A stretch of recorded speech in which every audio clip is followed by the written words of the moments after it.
ಇನ್ನು ಈ ವಾಲ್ಮೀಕಿ ನಿಗಮದ ಹಗರಣ ಪ್ರಕರಣ ಏನಿತ್ತು ಇದನ್ನ ಸರ್ಕಾರ ಮುಚ್ಚಿ ಹಾಕೋದಕ್ಕೆ ಅಂತ ಪ್ರಯತ್ನ ಮಾಡಿತ್ತು ಅಂತ ಸುನಿಲ್ ಕುಮಾರ್ ಅವರು ಗಂಭೀರ ಆರೋಪ ಮಾಡಿದ್ದಾರೆ.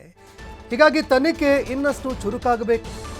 ಯಾರು ತಪ್ಪಿತಸ್ಥರಿದ್ದಾರೆ, ತಪ್ಪಿತಸ್ಥರಿಗೆ ತಕ್ಕ ಶಿಕ್ಷೆಯಾಗಬೇಕು ಅಂತ ಬೆಂಗಳೂರಿನಲ್ಲಿ ಮಾಜಿ ಸಚಿವ ಸುನಿಲ್ ಕುಮಾರ್ ಅವರು ಆಗ್ರಹ ಮಾಡಿದ್ದಾರೆ. ಯಾರು ತಪ್ಪಿತಸ್ಥರಿದ್ದಾರೆ ಅವರಿಗೆ ತಕ್ಕ ಶಿಕ್ಷೆಯಾಗಬೇಕು. ಬಳ್ಳಾರಿ ಚುನಾವಣೆಯಲ್ಲಿ ಹಣ ಬಳಕೆ ಅನುಮಾನ ಇಲ್ಲ ಅಂತ ಶಾಸಕರು ಮಾತನಾಡಿದ್ದಾರೆ. ಬಳ್ಳಾರಿ ಚುನಾವಣೆಯಲ್ಲಿ ಈ ಹಣ ಬಳಕೆ ಮಾಡಿಕೊಂಡಿದ್ದಾರೆ ಎನ್ನುವಂತಹ ಅನುಮಾನ ನನಗೇನಿಲ್ಲ ಅಂತ ಶಾಸಕ ಸುನಿಲ್ ಕುಮಾರ್ ಅವರು ಮಾತನಾಡಿದ್ದಾರೆ.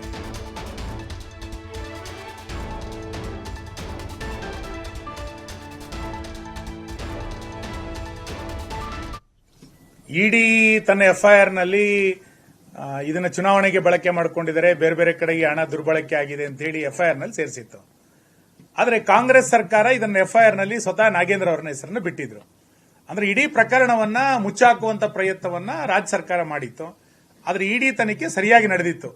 ಮತ್ತು ಇಡೀ ಚುನಾವಣೆಯನ್ನ ವಾಲ್ಮೀಕಿ ನಿಗಮದ ಹಣದ ಮುಖಾಂತರವೇ ಬಳ್ಳಾರಿಯ ಚುನಾವಣೆ ನಡೆದಿತ್ತು ಅನ್ನೋದು ಸ್ಪಷ್ಟ ಆಗಿದೆ.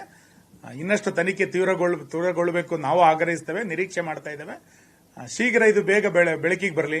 ಇದರಲ್ಲಿ ಯಾರ್ಯಾರು ತಪ್ಪಿತಸ್ಥರಾಗಿದ್ದಾರೆ ಅವರೆಲ್ಲರ ಮೇಲೂ ಕೂಡ ಶಿಕ್ಷೆ ಆಗಲಿ ಅಂತೇಳಿ ನಾವು ನಿರೀಕ್ಷೆ ಮಾಡ್ತೇವೆ. ಇದು ಬಹಳ ಸ್ಪಷ್ಟ ಇತ್ತು. ಇಡಿ ತನ್ನ ಎಫ್ಐಆರ್ ನಲ್ಲಿ ಇದನ್ನ ಚುನಾವಣೆಗೆ ಬಳಕೆ ಮಾಡಿಕೊಂಡಿದ್ದಾರೆ, ಬೇರೆ ಬೇರೆ ಕಡೆಗೆ ಹಣ ದುರ್ಬಳಕೆ ಆಗಿದೆ.